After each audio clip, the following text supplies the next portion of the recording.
कलाम यसुमसी के असीम जलाली और निहायत खूबसूरत नाम में सैरिश कहुल की जानिब से आप सबों की खिदमत में सलाम कबूल हो। मुझे उम्मीद है आप सब खैर खैरियत से होंगे और अपने प्यारों के साथ बाखुशी अपनी ज़िंदगियों को बसर कर रहे होंगे। सो अजीज़ों, आप सब बेहतर तौर पे ये बात जानते हैं कि आज हम जिस टॉपिक के ऊपर बात करने को है वो टॉपिक है कि बाइबल मुकद्दस वाकई ज़िंदा खुदा का कलाम है और ये सच्चाई पर मबनी किताब है। तो अजीज़ों, अगर हम बात करें बाइबल मुकद्दस की, तो बाइबल मुकद्दस जो है ये वाहिद किताब है जो अपनी शहादत खुद देती है। अगर इसको मतन के लिहाज से देखा जाए तो इसके मतन का दुरुस्त होना ये भी इस बात को जाहिर करता है, साबित करता है कि बाइबल मुकद्दस खुदा का कलाम है।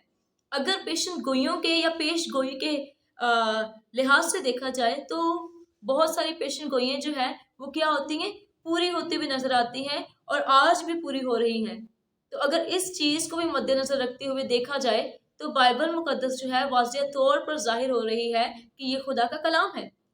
लेकिन आज हम इन तीनों पॉइंट्स में से किसी एक पॉइंट के ऊपर भी बात नहीं करेंगे।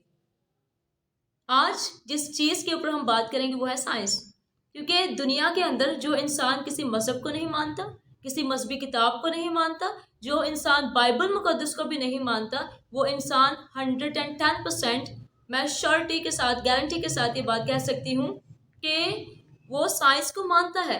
तो आज जो है हम बाइबल मुकद्दस को साइंसी तौर पर भी देखेंगे।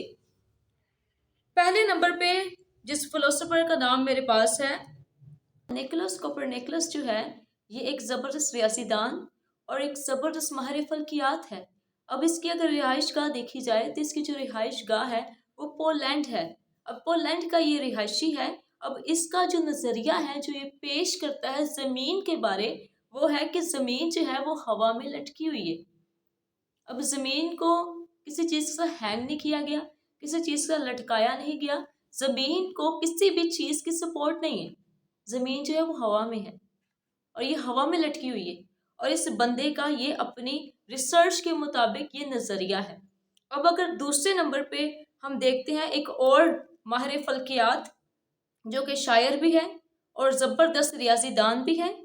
अब दूसरे नंबर पे जो फिलोसोफर है वो है जियोर्डानो ब्रूनो।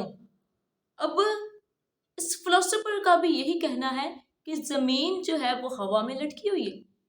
अब अगर हम आगे चलते हैं तो बाइबल मुकद्दस अब हमें क्या बताती है।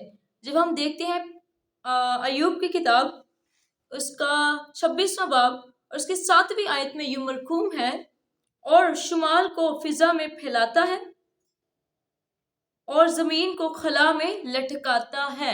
अब यहाँ पे अय्यूब की किताब के अंदर जो बात हो रही है वो है शुमाल को फिजा में फैलाता है, और जो बात निहायत काबिल गौर है वो ये है और ज़मीन को खला में लटकाता है। अब अगर हम गौर करें अय्यूब की किताब को तो पहले नंबर पे जो चीज़, सबसे पहले नंबर पे जिस चीज़ को हमें मद्देनजर रखना है वो ये है कि अय्यूब की जो किताब है वो लिखी कब गई। अब अगर हम गौर करें तो कहा यह जाता है, बहुत सारे जो क्रिश्चियन फिलोसोफर हैं उनका ये कहना है कि अय्यूब की जो किताब है ये तकरीबन 4 से 7 सदी के दरमियान में लिखी गई। और अगर हम देखें तो ये जो फिलोसोफर है, पहला फिलोसोफर जिसके बारे में मैंने बताया, जो अपना नज़रिया पेश करता है कि ज़मीन जो है वो हवा में लटकी है, अब उसने रिसर्च कौन से दौर में की और कब अपना वो ये नज़रिया बयान करता है। और अगर उसका सन हम देखें तो यह 1473 से लेकर तकरीबन 543 के दरमियान में इसने जो है ये रिसर्च की और अपना ये नुक्ता नज़र पेश किया। और अगर हम दूसरे फिलोसोफर की बात करते हैं, उसने कब अपना ये नज़रिया पेश किया कि ज़मीन जो है वो हवा में लटकी है, उसकी जो सन है वो है 1543 से लेकर तकरीबन 1600 AD के दरमियान में उस बंदे ने रिसर्च की और अपना ये नज़रिया पेश किया कि ज़मीन जो है वो क्या है, हवा में लटकी है। अब इन दोनों फिलोसोफर की जो रिसर्च की जो क्या कह सकते हैं सन है, उनको आप सामने रखें और उनको देखें। और दूसरे नंबर पे जो मैंने अय्यूब की किताब या जो कि बाइबल मुकद्दस है उसके रेफरेंस आपको दिए हैं उसको सामने रखें اور غور کریں اور دیکھیں کہ یہاں پر جو سرچ کیا جا رہا ہے، جو بات کی جا رہی ہے، وہ کیسے کی ہے؟ کیا ایوب جو ہے وہ کوئی ریسرچر تھا، یا پھر اس نے کیا کہہ سکتے ہیں فلاسفر کی طرح کوئی ریسرچ کی؟ نو، اس نے کوئی ریسرچ نہیں کی، اس نے کچھ بھی نہیں کیا. وہ دراصل خدا کا بندہ تھا اور خدا نے اس کے اندر یہ بات ڈالی، اور جو رائٹر ہے وہ یہ بات لکھ رہا ہے کہ خدا جو ہے اس نے کیا کیا، فضا میں زمین کو شمال کو پھیلایا ہوا ہے اور زمین کو کیا ہے، لٹکایا ہوا ہے. اور اگر ہم آگے چل کے ایک اور خوبصورت ریفرنس دیکھتے ہیں تو وہ ہے زبور 89 ورس 12.